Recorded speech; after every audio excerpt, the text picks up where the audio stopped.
No one noticed the crack until it was too late. Hidden beneath the gleaming facade of Pinnacle Tower, it festered silent, lethal. John Harrop, a mechanic with 30 years' scars on his hands, spotted it first.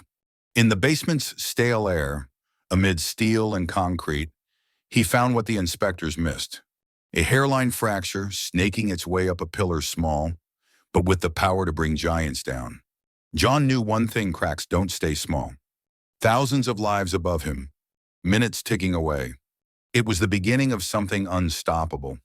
John moved through the shadows with quiet precision. His flashlight cut thin beams through the dimness, tracing the steel skeleton that held the 70-story tower upright. The hum of machinery, once steady, now felt strained. He paused under a massive support beam. Wiping sweat from his brow, he shifted his light, and there it was. A crack, thin but relentless, clawing its way up the concrete pillar. Barely visible but unmistakable. John knelt, tracing it with a calloused finger. The concrete, normally cool, felt disturbingly warm, as if the pressure within strained against the inevitable. He'd seen cracks before: superficial, harmless fractures. This was different. Deeper, angrier. A shadow flickered in his memory: a parking garage in Atlanta. A dismissed warning. A collapsed structure. No one had died, but the image never left him. John rose, the weight of the moment pressing heavy on his shoulders. If this pillar gave way, the 70-story marvel above him would follow, and it wouldn't fall quietly. Pulling out his phone with steady hands, he captured the evidence: close-ups, wide shots, every angle he could. The flash painted the basement in harsh bursts of white light, each click a silent alarm. He couldn't afford hesitation. Not now. Without another glance, John headed for the stairs. He needed to find someone who would listen, someone who would believe. The site manager's office is a cluttered box on the ground floor of Pinnacle Tower, tucked away behind a maze of scaffolding. It reeks of stale coffee and cigarette smoke, the air thick with the tang of burnt grounds. Hank Miller, the site manager, sits behind a desk littered with blueprints and empty cups, a half-eaten donut shoved to one side. He's a burly man in his 50s, with a permanent scowl etched into his face and a buzz cut that makes him look like a retired drill sergeant. He's barking orders into a walkie-talkie when John steps in, his face tight with urgency, his phone already in hand. "Hank, we've got a problem," John says, his voice cutting through the static of the walkie-talkie. He holds out his phone, the screen glowing with the photo of the crack, the jagged line stark against the gray concrete. "I found this downstairs on a main support pillar. It's deep, too deep. We need to get someone to look at it. Now." Hank barely glances at the phone before snorting, a dismissive sound that makes John's blood simmer. "Buildings settle, John." "It's nothing," Hank says, his voice gruff, his eyes flicking back to the walkie-talkie. "The engineers would have caught anything serious during inspections. You're overreacting." He waves a hand, already turning his attention back to the device, as if John's concern is a mere annoyance. John steps closer, his grip tightening on the phone. "This isn't settling," he says, his voice steady but firm, the kind of tone that comes from years of knowing his craft inside and out. "I've seen fractures like this before on jobs that went south fast. One time in Detroit, a crack half this size brought down a warehouse. I was there, Hank. I saw the aftermath: twisted steel, shattered concrete, people screaming. We need to check this out. Now." Hank leans back in his chair, the springs creaking under his weight. He crosses his arms over his broad chest, his eyes narrowing as he sizes John up.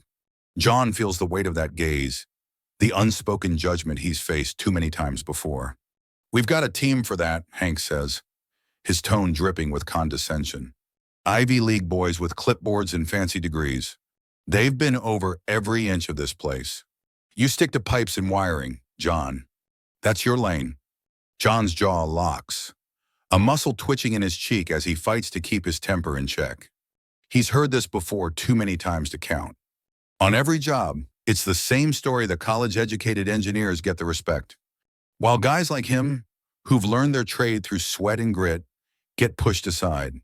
Hank's words cut deep, A reminder of every time he's been dismissed because of his lack of a degree or the color of his skin. I've been fixing structures longer than those kids have been alive. John says, his voice low but sharp, each word deliberate. I don't need a degree to know what I'm looking at. This isn't about pipes, Hank. It's about the whole damn tower coming down and taking half the city with it. Hank's patience snaps, his hand slamming the walkie-talkie down on the desk with a loud thud. Don't get dramatic, he growls, his voice rising. We're on a tight schedule. John. This project's already over budget, and I'm not halting construction over a crack that's probably been there since day one. I'll pass it along to the engineers if it's worth a damn. Now get back to work. I don't have time for this. John stares at him for a long moment, his shoulders tense, a storm brewing in his chest. He wants to argue, to make Hank see the danger, but he knows it's pointless. Hank's made up his mind, and nothing John says will change it. Your call, he says finally, turning to leave, his voice cold as steel. He pauses at the door, glancing back over his shoulder, a flicker of warning in his eyes.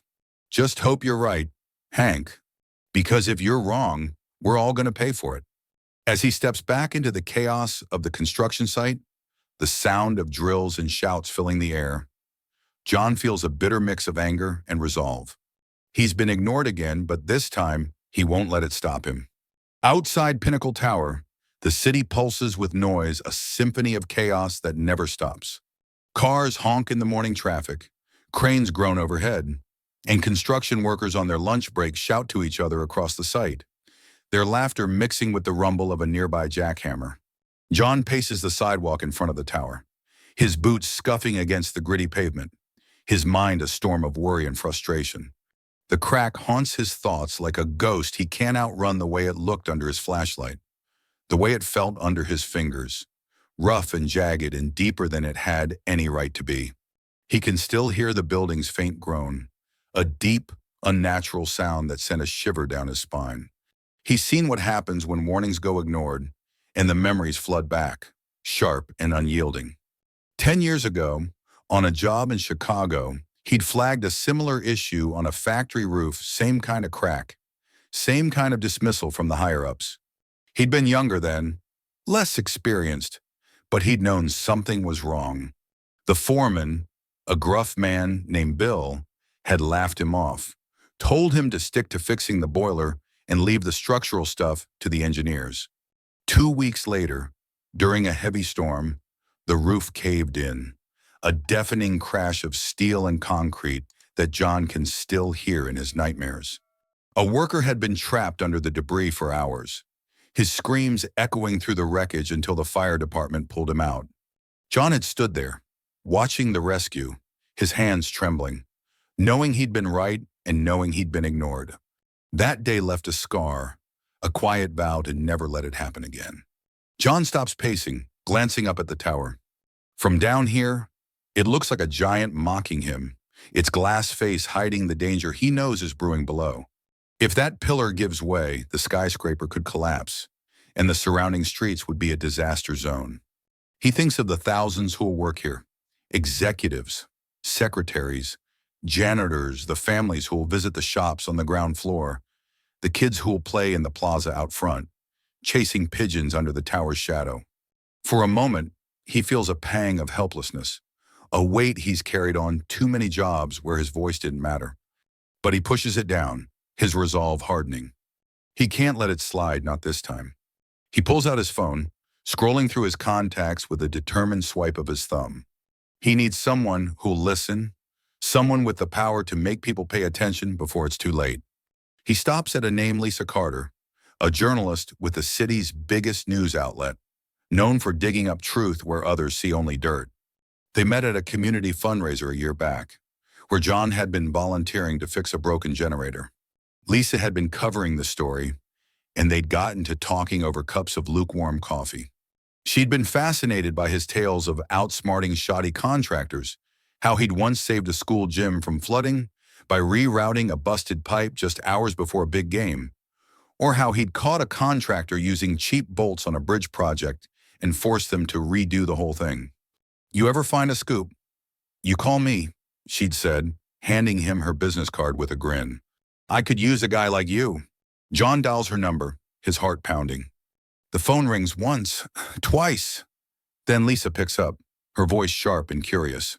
Lisa, it's John Harris, he says, keeping his voice low, glancing around to make sure no one's listening. I've got something big, real big. Can you meet me? A pause, the faint sound of papers rustling in the background. What's up? John Lisa asks, her tone shifting to focused attention. I found a flaw in Pinnacle Tower, John says, his words rushing out. A crack in a support pillar in the basement. It's bad, Lisa, real bad. Could bring the whole thing down. I told the site manager, but no one's listening to me. Another pause, longer this time. Then Lisa's voice. All business. Give me 20 minutes. I'll be there. Iwichad one I rate him. John exhales, a shaky breath he didn't realize he was holding. A flicker of hope sparks in his chest. He's got an ally now, someone who might make a difference. But as he pockets his phone and glances up at the tower, its shadow looming over him, he knows the clock is ticking and time might be running out faster than he thinks. John and Lisa meet at Joe's Diner, a quiet spot a few blocks from Pinnacle Tower, its faded sign barely readable above the door.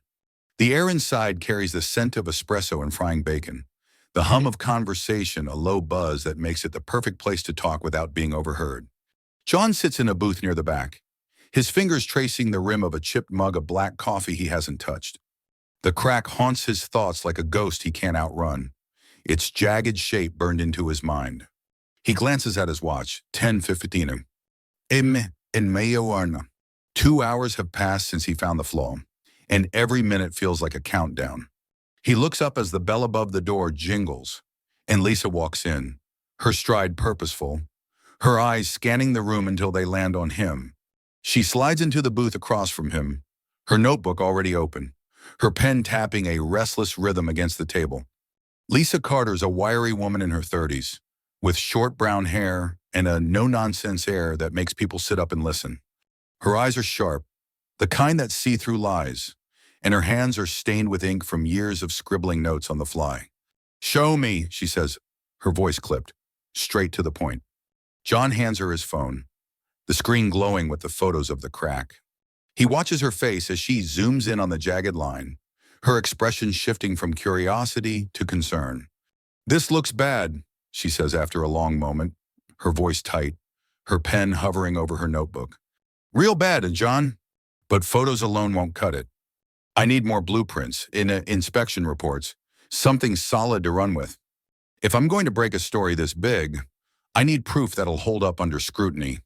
John nods, expecting as much.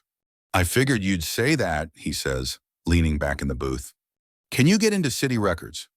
See if they cut corners on this thing. I've got a bad feeling they didn't build it right. Maybe cheap materials, skipped inspections. I've seen it before on other jobs. Lisa's pen taps faster, a sign she's thinking hard. I've got a guy in the city planning department, she says, her eyes narrowing as she maps out her next move. He owes me a favor from a story I ran last year, busted a councilman for taking bribes on a zoning deal. I can get him to pull the construction docs for Pinnacle Tower, maybe the inspection logs too. But John, you sure about this? If we're wrong, we'll look like fools, me with egg on my face, you out of a job. If we're right and they don't act fast, it's a mess either way. People could get hurt. I'm dead sure, John says, meeting her gaze with unwavering certainty. I've been around buildings my whole life. Lisa, I've seen what happens when things go wrong. Roofs caving in, walls crumbling, people trapped under debris. That cracks a ticking clock, and it's already counting down. I can feel it in my bones. Lisa studies him for a long moment, then nods. A decision made. All right, she says, closing her notebook with a snap. Let's do this. Meet me at my office in 2 hours. I'll have something by then. And John, don't talk to anyone else about this until we've got more. If word gets out before we're ready, it could spook the wrong people. For the first time today, John feels a spark of hope as he watches her slide out of the booth, her stride as determined as ever. He's not fighting alone anymore. He pushes the untouched coffee away, ready to face whatever comes next. 2 hours later, John's sitting in Lisa's cramped office at the city's biggest news station, a chaotic space on the third floor of a building downtown. Stacks of files teeter on the edge of her desk. A printer hums in the corner, and the walls are plastered with clippings of her past stories headlines like "Councilman Caught in Bribery Scandal" and "Local Developer Fined for Safety Violations." The air smells of ink and old paper, a testament to Lisa's relentless pursuit of the truth. John sits in a rickety chair across from her desk, his hands clasped tightly in his lap, his foot tapping a nervous rhythm on the floor. He's been replaying the morning's events in his head, finding the crack, arguing with Hank, meeting Lisa, and every moment feels heavier than the last. He glances at his watch, 12:30 p.m. 4 hours have passed since he found the flaw, and the pressure of time weighs on him like a lead blanket. The door swings open, and Lisa bursts in, clutching a thick folder, her face flushed with triumph. "Jackpot," she says, her voice brimming with excitement as she spreads blueprints and reports across her desk, pushing aside a stack of papers that nearly topples over. "I got everything: blueprints, inspection logs, even some emails from the contractor to the city. You were right, John. They cut corners, big time." John leans over the desk, his eyes scanning the documents with a mechanic's precision. The blueprints show Pinnacle Tower's foundation, with detailed specs for the support pillars. He traces the diagram of the pillar he'd found the crack in, his finger following the lines. "Supposed to have steel reinforcement here," he mutters, his voice low and focused. 8 rods, minimum, embedded in the concrete to handle the load. That's standard for a building this size. He flips to the inspection log, his fingers skimming the pages, his eyes darting over the notes and signatures. He stops cold, his breath catching in his throat. "Son of a bitch," he breathes, his voice barely above a whisper. "Look at this. Lisa. Half the rods are missing, 4, not 8. They only put in 4 steel rods, and the inspector signed off on it anyway. This says it passed with flying colors, but it's a lie." Lisa's eyes widen, her pen freezing mid-note as she leans closer. "That's criminal," she says, her voice sharp with disbelief. 4 rods instead of 8. That pillar's carrying the weight of 70 stories. It's a miracle it hasn't collapsed already. They must have cut costs: cheap concrete, less steel, whatever it took to save a buck. And someone paid off the inspector to look the other way. John's shoulders tense, a quiet rage simmering beneath his calm exterior. "I knew it," he says, his voice low, each word laced with fury. "They built a death trap, Lisa. They didn't care who'd get hurt, workers like me, people in the building, families walking by on the street. They just wanted to save a few dollars and move on to the next project." Lisa nods, her expression grim as she pulls out a stack of emails. "It gets worse," she says, handing him a printout. "These are from the contractor to the city's planning office. They were rushing to meet deadlines, complaining about budget cuts, saying they'd make it work even if it meant skipping steps. One email even mentions reducing reinforcement to save on materials. They knew, John, they knew they were cutting corners, and they did it anyway." John scans the email, his jaw tightening with every line. The anger he's held back all morning threatens to spill over. A fire stoked by years of being dismissed, of watching people in power put profits over lives. "We've got to warn someone," he says, his voice steady despite the storm inside him. "City Hall, the mayor, someone who can shut this down before it's too late." Lisa reaches for her phone, her fingers already dialing. "I'm on it," she says, her voice fierce with determination. "I've got a contact at the deputy mayor's office. We'll start there. But John, we need to be careful. If we go public too soon, the contractor might cover their tracks.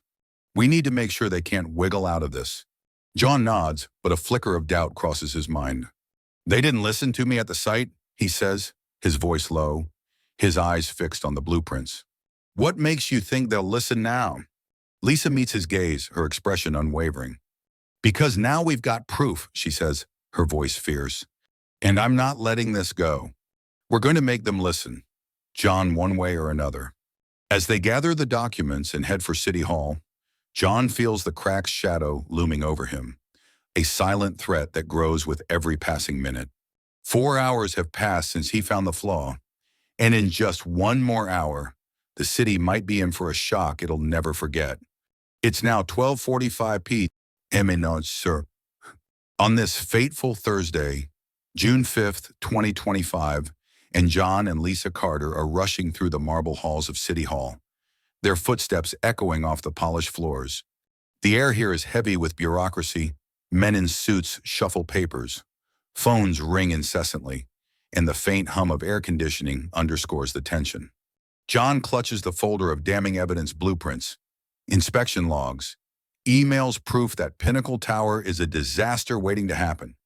Lisa leads the way, her jaw set, her eyes sharp with determination. But John can't shake the knot of dread in his gut. He's been ignored before, and he fears history is about to repeat itself. They reach the deputy mayor's office, a sterile space with white walls and a polished desk that looks untouched. Margaret Evans, the deputy mayor, is a stern woman in her 50s, with gray streaks in her hair and a face that's seen too many crises to be easily rattled. She barely looks up from her computer as John and Lisa burst in, her fingers pausing mid-type. "Message under Carter," she says, her voice clipped, her eyes flicking to John with a hint of suspicion. "This is unexpected. What's this about?" "No surrender birth discernibility." Lisa doesn't waste a second, sliding the folder across the desk with a sharp motion. "Pinnacle Tower," she says, her voice steady but urgent. "It's a death trap. John found a crack in a support pillar this morning, 8:30 a.m. To be exact. We've got proof they cut corners missing steel reinforcements, falsified inspections, emails showing the contractor knew they were skimping on materials. That building could come down any minute, Margaret. We need to evacuate the area and shut it down now."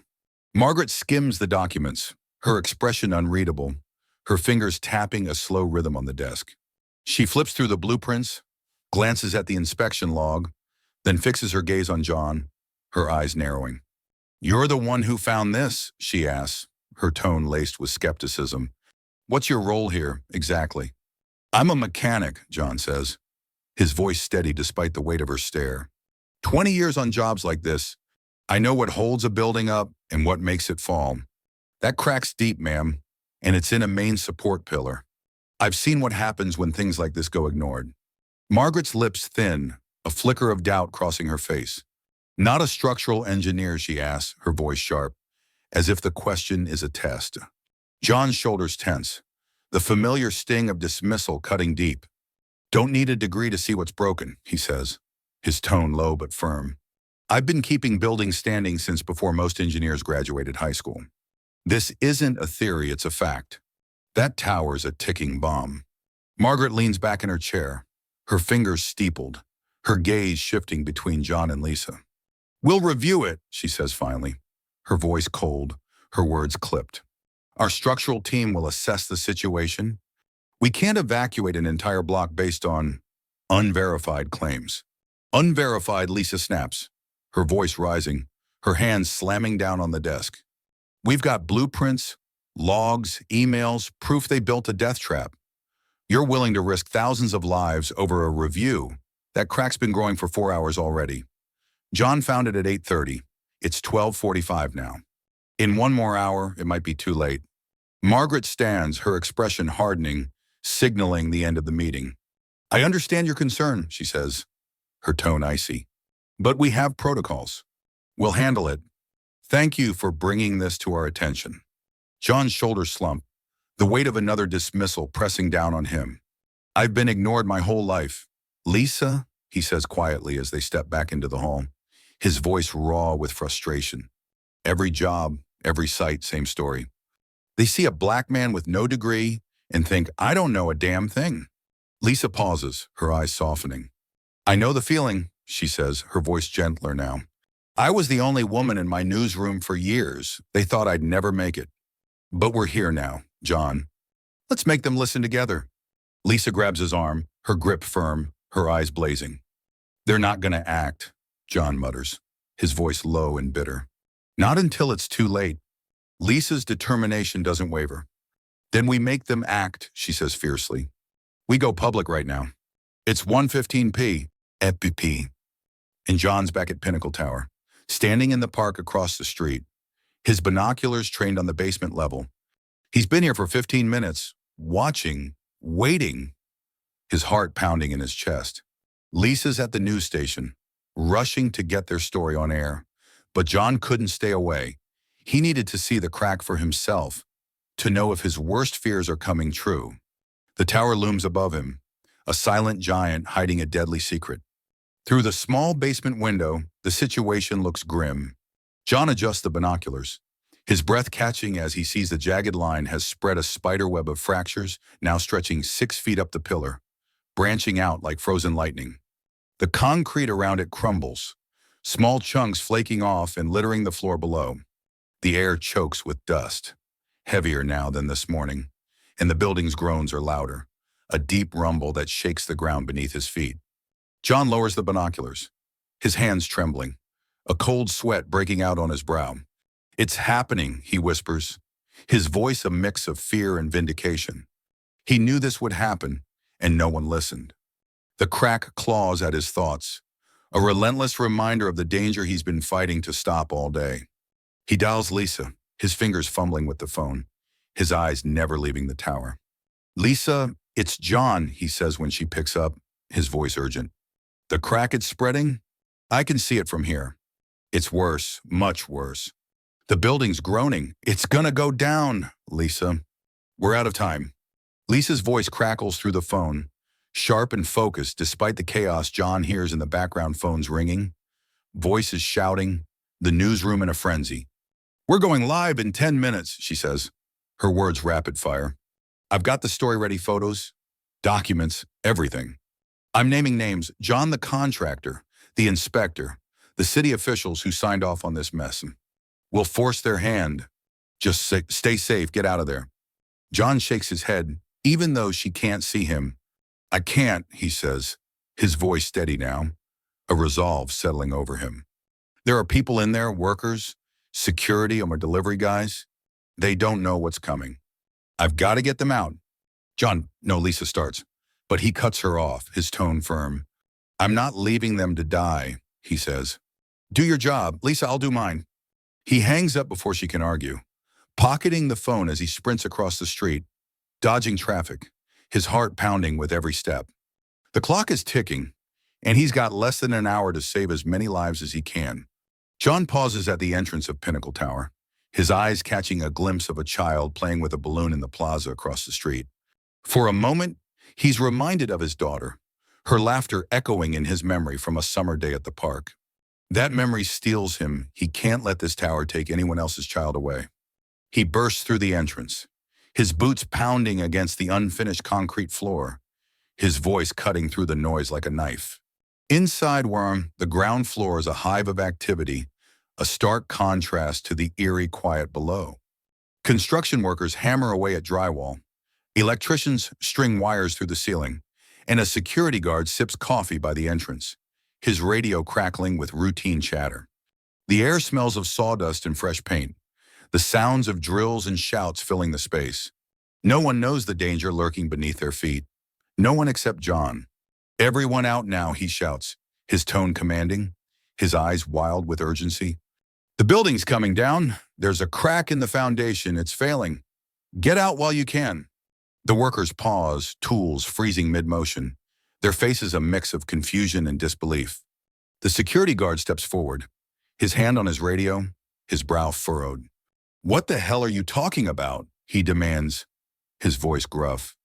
"Who are you to—" "I'm the guy who's been trying to warn you all morning," John snaps, his patience gone, his voice rising over the din. "There's a crack in a support pillar in the basement. I found it at 8:30 a. It's spreading fast. I've seen what happens when buildings like this fail, and we don't have time to argue. It's 1:30 p. Now we've got maybe 30 minutes before this whole place comes down. Move now." The guard hesitates, his hand hovering over his radio, but the raw fear in John's eyes finally gets through. He grabs the radio, his voice tense. "All units, evacuate immediately, possible structural failure." This is not a drill. I repeat, this is not a drill. The workers don't need to be told twice. Hammers drop, ladders clatter to the floor, and men start running for the exits, their shouts echoing through the space. John doesn't wait. He sprints for the stairs, heading back to the basement, his flashlight bouncing in his hand. He needs to see the crack one last time, to know how much time they have left. Down below, the situation is dire. The crack has become a gaping wound in the pillar, chunks of concrete falling like hail. The air is thick with dust. The building's groans now a deep rumble that shakes the floor like an earthquake warning. John shines his flashlight on the pillar, his heart sinking as he sees the steel reinforcement rods, only 4, not 8, bent and exposed, unable to hold the weight above. "Damn it," he mutters, his voice trembling. "We're out of time." He turns to run back upstairs, but a deafening crack stops him in his tracks. The pillar splits, a massive chunk of concrete crashing to the floor, sending a shockwave through the basement. John stumbles, catching himself against a beam, his flashlight clattering to the ground. Above him, the building shudders, a deep groan echoing through the structure. He knows what that sound means. He's heard it before, on every job where he's seen a building fail. Pinnacle Tower is going down, and it's going down now. It's 1:45 p. Noram, and the city is in chaos. Outside Pinnacle Tower, the streets are a sea of flashing lights, police cars, fire trucks, ambulances, their sirens wailing in a cacophony of panic. News vans screech to a halt, reporters spilling out with cameras and microphones, their voices overlapping as they broadcast live to a stunned audience. Helicopters buzz overhead, capturing aerial shots of the tower as it tilts ever so slightly, but enough to send a ripple of terror through the crowd below. Lisa's voice cuts through the radio waves, her broadcast playing on every car stereo, every phone screen, every TV in the city. "This is Lisa Carter with breaking news," she says, her voice steady but urgent. Pinnacle Tower is on the verge of collapse due to a critical structural flaw, a crack discovered this morning by mechanic John Harris. Documents obtained by this station reveal the contractor cut corners, using half the required steel reinforcements and falsifying inspections. Thanks to John's warning, evacuation efforts are underway, but time is running out. John emerges from the tower just as it shudders again, a deep groan echoing through the streets. Workers pour out behind him, their faces pale with fear, their shouts mixing with the sirens. A chunk of glass from the 20th floor shatters, raining down like deadly confetti, narrowly missing the crowd below. The tower tilts further, a sickening lurch that sends people screaming, running for cover. John doesn't stop. He grabs a megaphone from a nearby police officer, climbing onto the hood of a squad car to get above the crowd. "Keep moving," he shouts, his voice booming over the chaos. "Get as far as you can, this thing's coming down. Don't stop, don't look back, just run." The police take over, herding people away, their voices sharp with urgency. John jumps down, his eyes scanning the crowd for stragglers, his chest heaving. He spots a young worker barely out of his teens, frozen in fear near the entrance, his hard hat clutched in his hands. John sprints over, grabbing the kid's arm and pulling him toward safety. "Move, son," he yells, his voice hoarse. "You don't want to be here when this goes." They're halfway across the street when the tower lets out a final, earth-shaking groan. The ground trembles, a deep rumble that knocks people off their feet. John turns just in time to see the base buckle, the crack in the pillar giving way completely. The building tilts further 5 degrees, then 10, its glass windows shattering in a cascade of sparkling shards. But then, miraculously, it stops. The tower leans, a drunken giant on the verge of collapse, but it holds, trembling but intact for now. The crowd gasps, a collective breath of relief mixed with terror. John stands there, the kid still clinging to his arm, his breath ragged as he stares at the tower. A wave of exhaustion washes over him, but it's tinged with a quiet pride. He got them out. He saved them. But he knows this isn't over. The city owes him its gratitude, but all he can think about is the lives he couldn't save if that tower falls completely. The next morning, the sun rises over a city forever changed. Pinnacle Tower still stands barely its leaning silhouette, a stark reminder of how close disaster came. The area around it is cordoned off, yellow tape fluttering in the breeze, as structural engineers swarm the site, their faces grim as they assess the damage. News crews remain, their cameras trained on the tower, their reporters recounting the events of the previous day with a mix of awe and horror. At City Hall, a press conference unfolds in the courtyard, a sea of microphones and cameras pointed at the mayor, a tall man with a weary face and a voice that carries the weight of the crisis. Margaret Evans stands beside him, her expression tight, her hands clasped behind her back. "We owe a debt of gratitude to John Harris," the mayor says, his voice steady but emotional. "His vigilance saved countless lives yesterday. Without his warning, the evacuation would not have happened in time. John Harris is a hero." Margaret steps forward, her face a mask of professionalism, but her eyes betray a flicker of regret. "I misjudged the situation," she admits, her voice low but clear. "I failed to act quickly enough on Mr. Harris's warning. We're launching a full investigation into the contractor responsible for Pinnacle Tower's construction, as well as the city officials who signed off on falsified inspections. This will not happen again." John stands off to the side, his hands in his pockets, his work boots scuffed and dusty from the chaos of the day before. He's uncomfortable under the spotlight, the weight of the crowd's attention pressing down on him. A reporter shoves a microphone in his face, her voice eager. "Mr. Harris, how does it feel to be a hero?" she asks, her cameraman zooming in for a close-up. John shakes his head, his expression somber, his voice quiet but firm.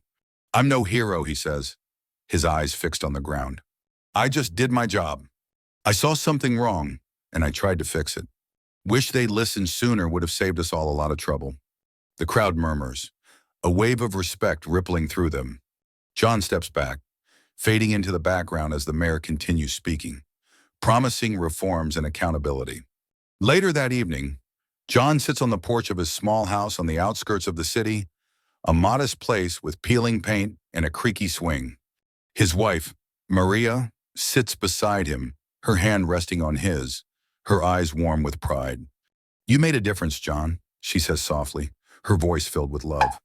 "Our daughter saw you on the news today. She said she's proud of her daddy, the hero." John's throat tightens, a rare smile breaking through his tired face.